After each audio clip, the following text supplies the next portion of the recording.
A corrupt cop, an innocent young man, and a lie that could destroy a future. When Ethan Carter is wrongfully arrested by an officer who twists the truth, he faces losing everything: his college dreams, his freedom, and his dignity. But when a mysterious witness steps forward with undeniable evidence, will justice finally prevail, or will the system once again cover up the truth? Do you think Ethan will find justice, or will he be another victim of a broken system? Share your thoughts below. Now let's dive into this gripping story. The phone rang just as Ethan Carter pulled into the grocery store parking lot, the screen lighting up with a familiar name. He sighed, smiling to himself before picking up. "Hey, Mom." "Ethan, baby, where are you? You know I don't like you out this late." "Mom, it's not even 9, he chuckled, stepping out of the car. "I'm just grabbing a few things. I'll be home soon." "That's what you said last time." Vanessa Carter replied, her voice laced with concern. "Just be careful, all right? And if anything happens..." "Mom." Ethan shook his head, balancing the grocery bag in one arm as he unlocked his car. "Nothing's gonna happen. You worry too much." Vanessa exhaled. "That's my job." A pause, then softer. "Just get home safe. Love you, baby." "Love you too." The call ended, but her words still lingered in the air. Ethan slid behind the wheel, placing both hands on the steering wheel for a moment before turning the key. His mom had always been like this, overprotective, cautious, but she had her reasons. And deep down, Ethan knew it too. The dim glow of a streetlight flickered against the windshield of a black and white patrol car, illuminating the face of Officer Logan Brooks. He leaned back in his seat, watching the quiet streets through narrowed eyes. Brooks had been on the force long enough to know how things worked. He knew which corners to cut, which reports to tweak, and which people to target. It wasn't about justice, it was about control. A few months ago, a complaint had been filed against him. Some kid claimed he used excessive force. It didn't stick. They never did. He knew how to cover his tracks, how to spin a story just enough to make people doubt the truth. And if anyone tried to challenge him, well, the system always had his back. His radio crackled. "All units, report any suspicious activity in your area." Brooks exhaled, uninterested. But then, out of the corner of his eye, he spotted a car rolling through an intersection up ahead. Young, black, driving alone. A slow grin curled across his lips. This was an opportunity. Ethan hummed softly to the jazz playing on the radio, his fingers tapping rhythmically against the wheel. His mind drifted to the acceptance letter still pinned to the fridge, to the way his mom had cried when she read it, to the life waiting for him beyond this small town. He was almost home, just a few more turns. Then he saw them. The sharp, unmistakable flash of red and blue lights in his rearview mirror. His stomach clenched. For a brief second he thought, maybe it's not for me. But then came the single burst of the siren, the unspoken order to pull over. His heartbeat quickened. He wasn't speeding. He hadn't run a light. He did everything right. So why? Ethan flicked on his turn signal, easing the car to the side of the road. He took a steady breath, his mother's voice echoing in his mind. "Just be careful." His hands tightened on the wheel as the crunch of boots on pavement grew closer. Officer Logan Brooks adjusted his belt, his fingers resting just a little too comfortably on his holster. His shadow stretched long under the streetlights as he approached the driver's side window, slow and deliberate. He already knew how this was going to end. Ethan Carter, however, had no idea. The flashing red and blue lights pulsed in the rearview mirror, casting eerie streaks across the dark road. Ethan Carter's grip tightened around the steering wheel. His pulse pounded in his ears, drowning out the soft hum of jazz still playing from the radio. He took a breath. "Stay calm. You did nothing wrong." His mind raced through the last few minutes. The light had been green. He was sure of it. He hadn't been speeding. No sudden swerves, no rolling stops. So why was he being pulled over? His mother's voice echoed in his head. "Just be careful." Ethan flicked on his turn signal, easing the car to the side of the road, making sure every move was deliberate, nothing sudden, nothing that could be misunderstood. The police car idled behind him, its headlights spilling across his trunk. For a moment, nothing happened. Then, a car door opened. The slow crunch of boots against pavement sent a chill through Ethan's spine. He stared straight ahead, his breath steady but controlled. A sharp rap against the window made him jump. He exhaled, rolling it down. And there he was. Officer Logan Brooks. His presence was unnerving, a mix of calculated control and quiet menace. He stood just close enough to loom over the window, one hand resting near his belt, fingers grazing his holster as if it was second nature. His eyes flicked over Ethan before he spoke. License and registration. No greeting, no explanation. Ethan swallowed, keeping his voice even. Of course, sir. But, may I ask why I was pulled over? Brooks tilted his head slightly, as if amused by the question. Ran a red light back there. Ethan's stomach twisted. That was a lie. His instinct was to protest, to insist he had done nothing wrong. His jaw tensed. He glanced in the rearview mirror as expecting to see proof that the intersection had still been green. But he stopped himself before the words could leave his mouth, because he knew how this worked. His mother had told him 100 times, don't argue, don't give them a reason, just get home safe. So instead he forced himself to nod. I see. Brooks watched him closely, waiting, expecting pushback. He smirked. You seem real interested in debating, though. That a hobby of yours? Ethan's grip on the wheel tightened, his knuckles whitening. A test. Every word, every move, every breath, it was all a test. He had seen this before, heard the stories, he knew the rules, so he didn't react, didn't rise to the bait, just reached slowly, carefully, for the glove compartment. Don't move too fast. Keep your hands visible. The latch clicked. His fingers found his registration, his wallet. He pulled them out, hands steady despite the way his chest tightened. He passed them through the window. Brooks took them without looking, his eyes never leaving Ethan's face. Seconds stretched. The silence pressed down like a weight. Then, Brooks exhaled sharply. Sit tight. And just like that, he turned and walked back toward his patrol car. Ethan didn't let himself relax. Not yet. Because deep down, he knew this wasn't over. The night air was thick with tension, pressing against Ethan's chest like an invisible weight. He could hear the rhythmic tap of Brooks's boots as the officer returned from his patrol car, each step striking the pavement with deliberate force. Ethan sat frozen, his hands still gripping the steering wheel, knuckles white. He had done everything right, kept his hands visible, stayed polite, complied. So why did it still feel like everything was about to go horribly wrong? Brooks stopped at the window, his eyes cold, assessing. Then came the order. Step out of the vehicle.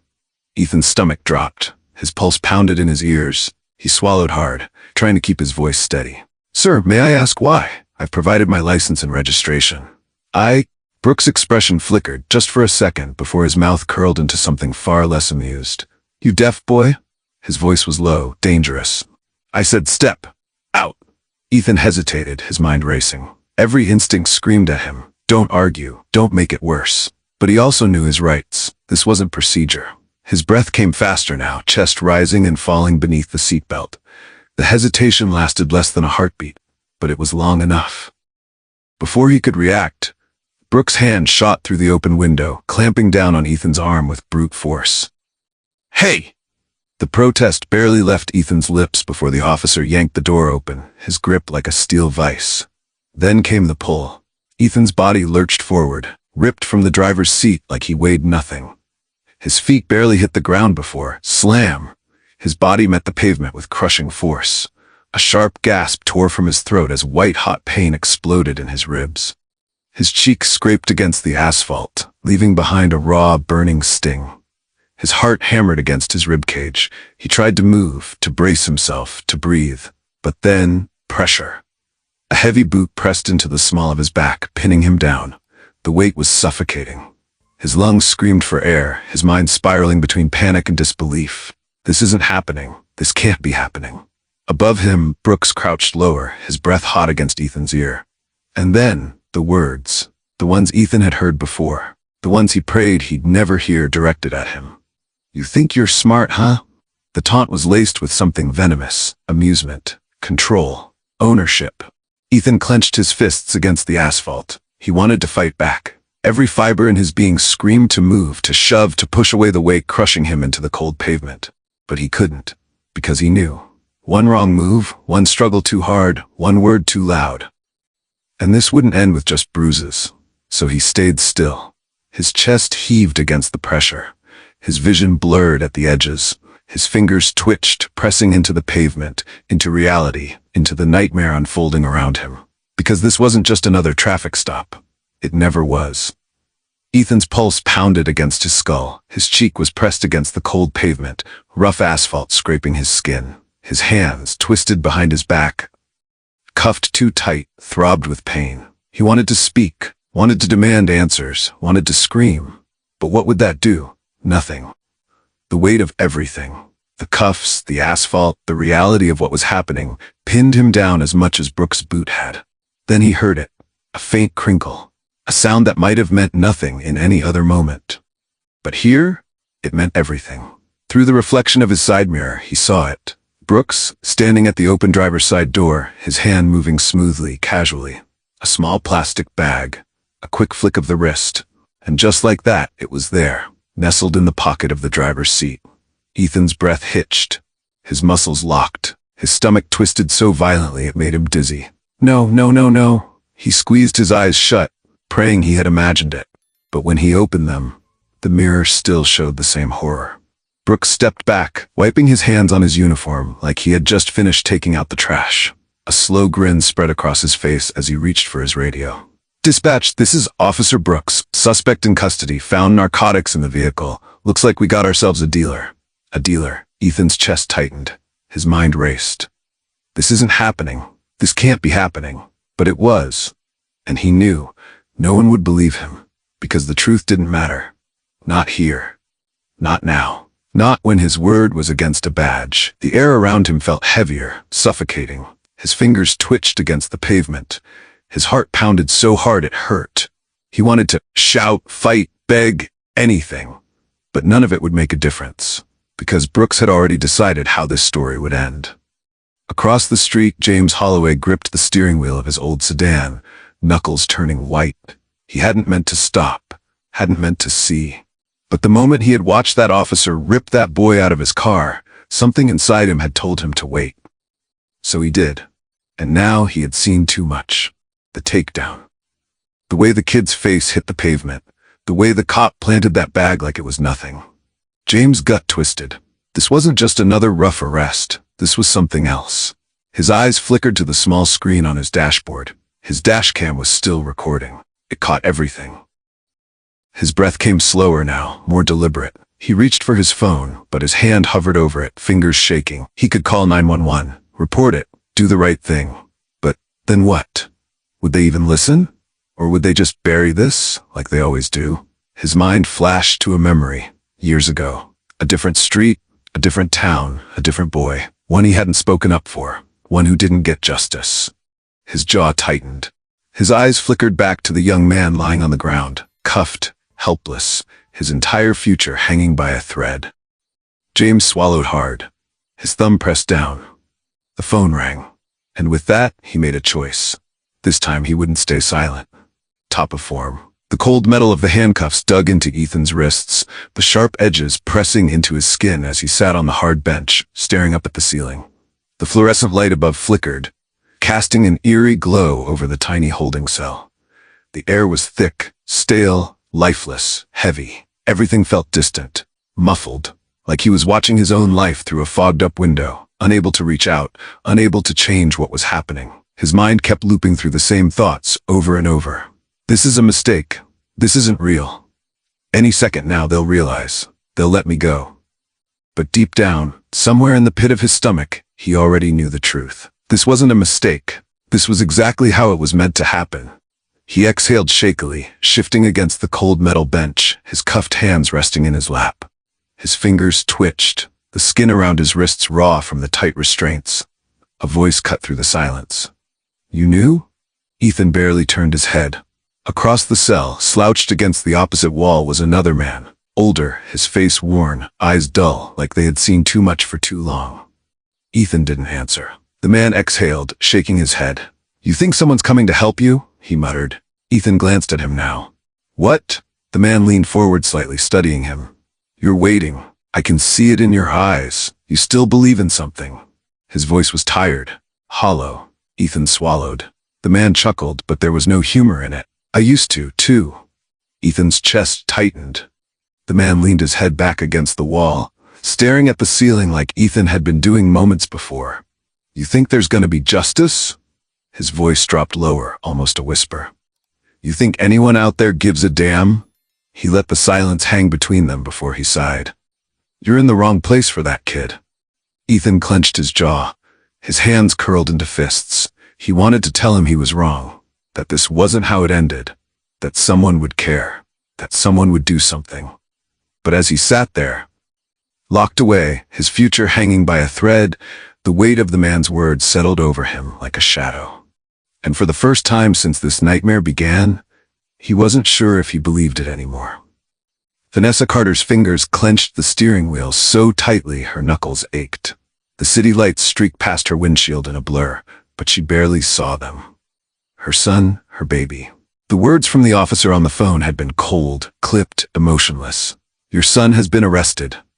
Nothing more. No explanation, no reassurance. Just a statement, delivered like a sentence.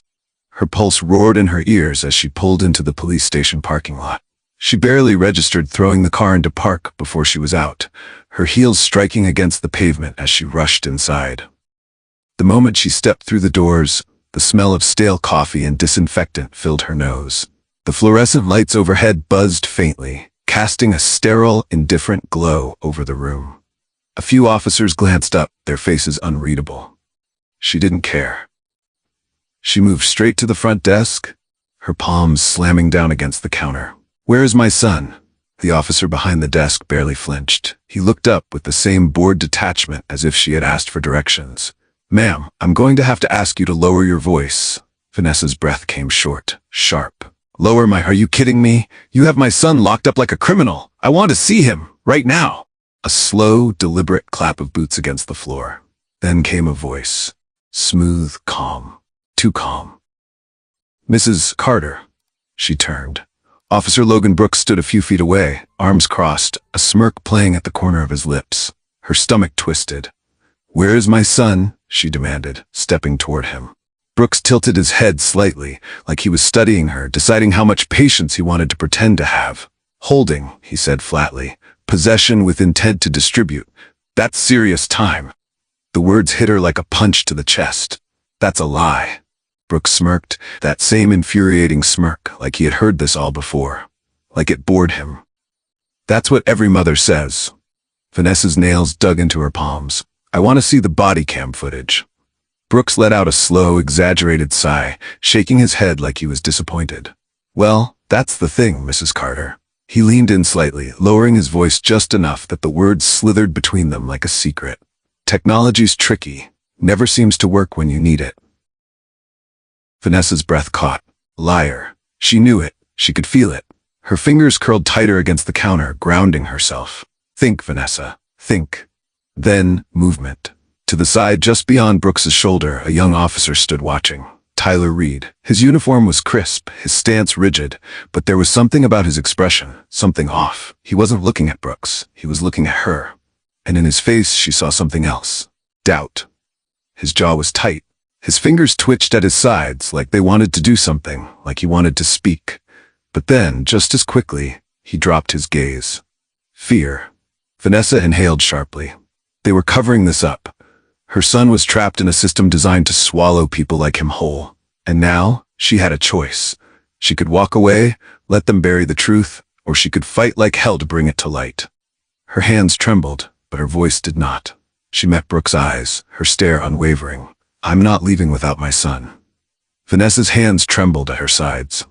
Her breath came in shallow bursts, each one harder to control than the last. She had stood her ground against Brooks, but now, standing in the middle of the police station, surrounded by walls that had swallowed so many before her son, she felt the weight of reality pressing down on her. She had nothing.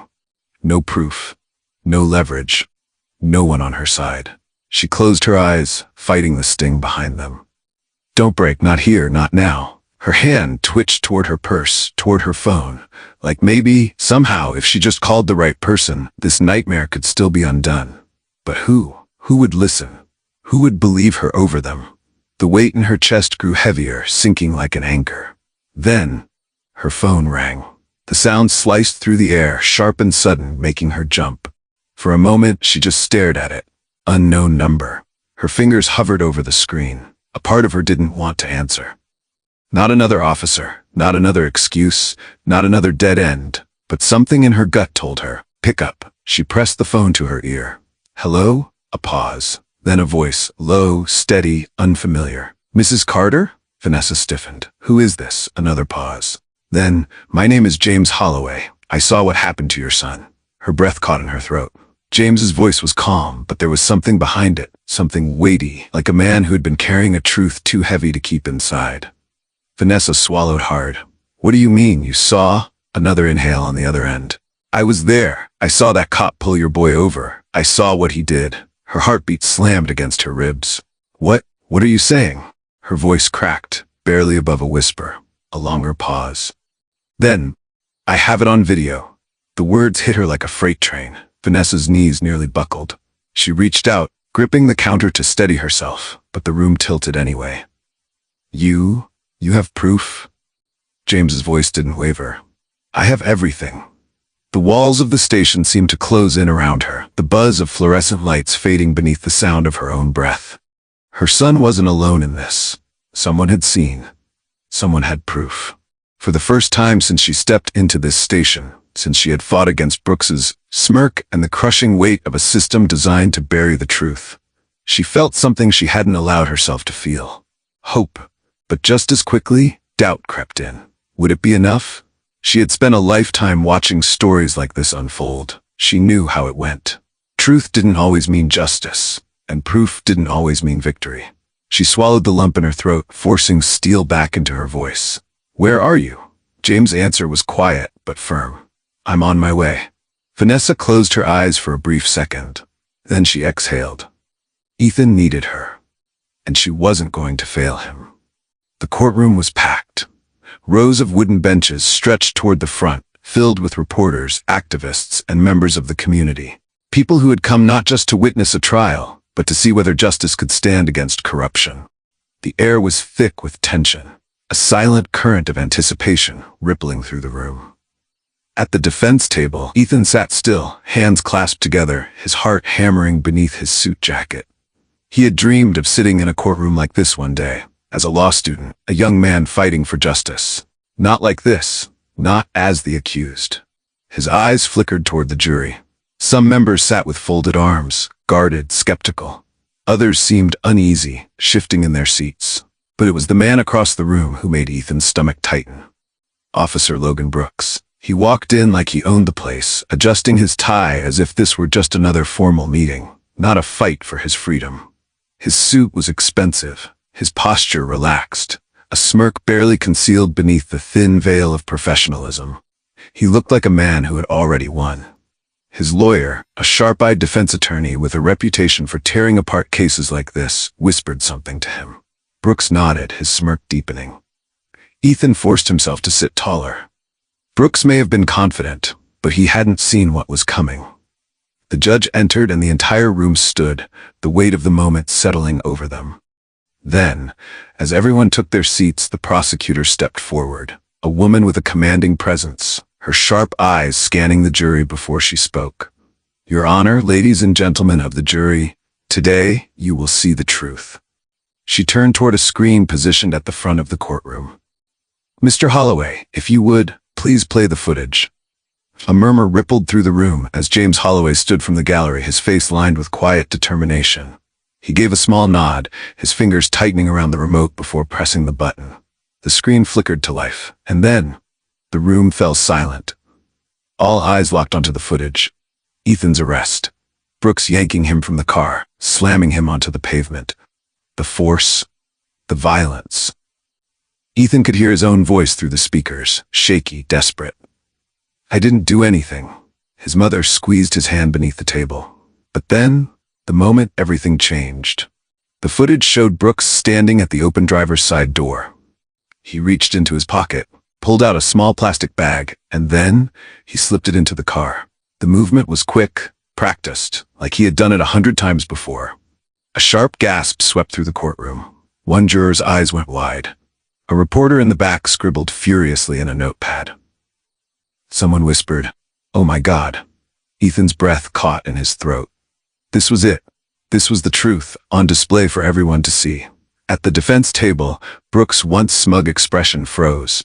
His fingers twitched, his jaw tightened, a flicker of something passed through his eyes, something close to panic. But he didn't speak, because what could he say? The courtroom had just watched him plant the drugs with their own eyes. The prosecutor let the final frames linger, the truth staring back at them. Then she turned, first to the jury, then to the judge. Her voice was steady, but sharp as a blade. "This," she said, "is what corruption looks like." She let the words settle. Let them sink into the skin of every person in that room. Then finally she turned toward Brooks, her gaze unwavering. And today, for the first time, Officer Brooks is the one who will answer for it. The courtroom was still. No one spoke, no one moved. The weight of the evidence, the truth captured on screen, hung in the air like a thick fog. At the defense table, Logan Brooks stood rigid, his jaw tight, his fingers pressing against the polished wood like he was holding himself together. The smirk was gone, the arrogance drained from his face. For the first time since this trial began, he looked uncertain. His lawyer whispered something in his ear, voice urgent, but Brooks barely responded. Because he knew. This time there was no way out. At the front of the courtroom, the judge, a man who had seen his fair share of liars and criminals, exhaled deeply before speaking. His voice was steady, unwavering. "Logan Brooks, this court finds you guilty on all charges." A sharp breath rippled through the room. The jury sat stone-faced, some with arms crossed, others staring down at their hands, as if needing a moment to process the gravity of what had just been decided. The spectators, reporters, activists, members of the public who had been following this case, shifted in their seats. A few murmurs broke through the silence. But Brooks, he didn't move. Not at first. His throat bobbed slightly, his fingers twitching. He had prepared for every possible outcome, except this one. The judge continued, his voice firm, final. "You are convicted of falsifying evidence, excessive use of force, and perjury under oath." Brooks' chest rose sharply, a silent inhale, as if his body was reacting before his mind caught up. And then, the sentence. "This court sentences you to 10 years in federal prison with no possibility of early release." The gavel struck once, final, unshakable. And just like that, it was over. For a moment, everything stood still. Then, a wave of reaction. Journalists scribbled furiously in their notepads. The quiet murmurs grew louder, a mixture of relief, shock, and long-awaited justice. At the defense table, Brooks' lawyer muttered something under his breath. But Brooks barely breathed, his fingers clenched, his eyes flickering toward the officers stepping forward. Reality was sinking in. They reached for his arms. His breath hitched. "Wait!" The word was barely a whisper. But the cold metal snapped shut around his wrists. His own cuffs, the same ones he had used on countless others. Now they were his. He was led away, his once powerful stride reduced to measured, controlled steps. As he passed the prosecution's table, his eyes met Ethan's. For the first time, there was no power in his stare, only defeat. Ethan sat frozen. The words had been spoken.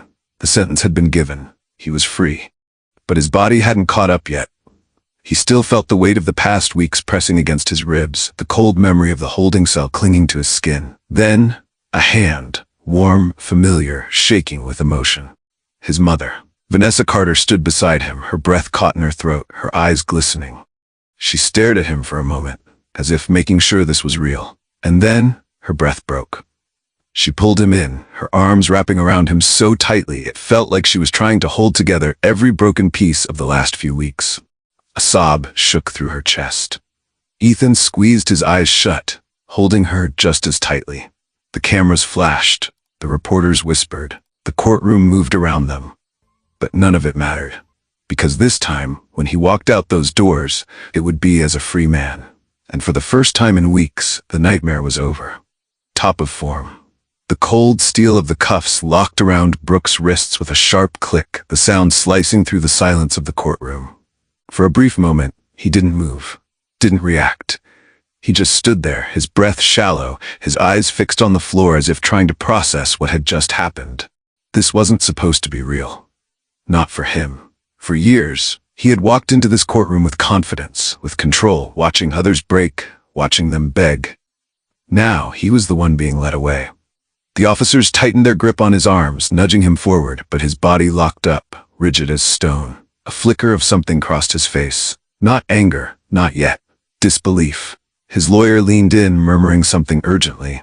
But Brooks wasn't listening. His ears were ringing. His world was shrinking. Then, his breath quickened. A spark of panic flared in his chest. No, this wasn't happening. Not to him. His shoulders tensed, his teeth clenched, his body jerked slightly against the officer's grip. And then, he snapped. No! The sudden outburst ripped through the courtroom, shattering the stunned silence. Brooks twisted against the cuffs, his breath ragged, desperation twisting his features into something raw, something unrecognizable. "You don't understand." His voice cracked as he struggled, eyes darting wildly across the room. "I was just doing my job." No response. The jury sat still. The judge barely flinched. No one, not a single person, moved to defend him. His pulse thundered in his ears. "I did what I was taught," he shouted, his voice rising, the panic tearing through his words now. "This is how it works." Still, no one answered. No one argued, because no one needed to. Brooks' breath hitched, his chest rising and falling in uneven bursts. His world was unraveling in real time, and no one was coming to save him. His head snapped toward the officers gripping his arms. His voice lowered, almost pleading now. "I'm not the only one." The words hung in the air, thick and suffocating. And then, a voice, quiet, steady. "Not anymore." Brooks's body went still. The words came from behind him. A younger officer stood near the back, arms crossed, expression unreadable. Officer Tyler Reed. Brooks turned slightly, his breathing uneven, his face twisting as if searching for some kind of lifeline. But there was none. His mouth opened, as if to argue, as if to fight one last time. But nothing came out. Because for the first time in his life, he had nothing to say. No power, no control, nothing. His body sagged slightly, his hands limp in the cuffs. The officers pulled him forward, past the silent crowd, past the reporters scribbling down his downfall. As he was led out of the courtroom, he passed Ethan. For the first time, there was no power in his stare. Only defeat. The clank of the cuffs echoed through the courtroom as Brooks was pulled forward, his movements sluggish, his body heavier than before. The fight had drained out of him. Or so it seemed. Ethan should have felt relief. This was justice, wasn't it? But something felt wrong. Brooks wasn't struggling anymore, and yet, he didn't look defeated. As the officers guided him toward the exit, Brooks slowed his steps, just enough. And then, he turned, his eyes locked onto Ethan. For a moment, neither of them spoke. Then Brooks smiled. Not a smirk, not a grin, something smaller, sharper, colder. His lips curled just slightly, his head tilting as if amused by a joke only he understood. A flicker of something dark passed through his eyes, and then, his voice, low, steady, unshaken. "You think this is over?" Ethan's breath caught in his throat. Brooks leaned in just slightly, not enough for the officers to stop him, but enough that Ethan could feel the weight of his presence one last time. His voice dropped lower, barely a whisper. "There are more of us out there." The words settled in the air like poison. Ethan felt it press against his chest, cold and heavy, sinking into his ribs. For a split second, everything else faded. The flashing cameras, the murmuring reporters, the judge banging the gavel for order. None of it mattered, because in that moment, Brooks wasn't just a man in cuffs, he was a reminder. A reminder that justice wasn't just about one case, one officer, one trial. This fight was bigger, much bigger. Ethan forced himself to hold Brooks' stare, refusing to flinch. He wouldn't let fear win, not now, not ever. The officers gave Brooks a sharp tug, dragging him toward the doors. He didn't resist, didn't struggle, but as he disappeared through the exit, that smile never left his face. A shiver ran down Ethan's spine, because deep down, he knew. This fight wasn't over. Not even close. The heavy courthouse doors creaked open, spilling Ethan and his mother into the evening air. For the first time in weeks, there were no metal bars between him and the world. No cold handcuffs, no interrogations. He was free, but he wasn't the same.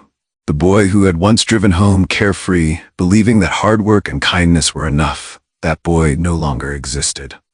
Ethan Carter had changed. He walked down the courthouse steps, his mother's arm wrapped tightly around his, holding him close, the way she had the night he was born, the way she had every time she feared she might lose him. Vanessa took a slow breath, glancing at him, as if searching for the son she had sent to the grocery store that night. Instead, she found a young man who had seen too much. But he was still standing. As they reached the car, Vanessa hesitated, her hand still clutching his. Ethan. He turned to her, his eyes steady. I'm okay, Mom. His voice was quiet, measured, and she believed him. Because she saw it too. He wasn't afraid anymore. A familiar sound, but a different Ethan. The car engine hummed to life. The soft crackle of the radio filled the silence. Breaking news, an officer is under investigation after new allegations of excessive force. A protest is scheduled for. Ethan reached forward and clicked it off. Not because he didn't care, but because he did. He leaned back in his seat, staring out the window, watching the world move around him. The streetlights casting long shadows, the quiet hum of the city pressing in. This fight wasn't over. Brooks was right, there were more of them out there. But now, Ethan knew, and he wouldn't be silent. He exhaled slowly, his hands steady, his jaw set. Because this time, he wasn't just a victim. He was a witness. He was a survivor. And one day, he would be the one fighting back. The car rolled forward, disappearing into the night. But Ethan's story? It was just beginning. If this story moved you, if it made you think, don't let it stop here. Hit the like button, share this video with someone who needs to hear it, and most importantly, subscribe to stay with us for more powerful stories that shine a light on truth, justice, and resilience. Your support isn't just a number, it's what keeps us going. Every like, every share, every comment fuels our passion to create meaningful content that sparks conversation and inspires change. Thank you for being a part of this journey. We'll see you in the next story. Bottom of form. Bottom of form.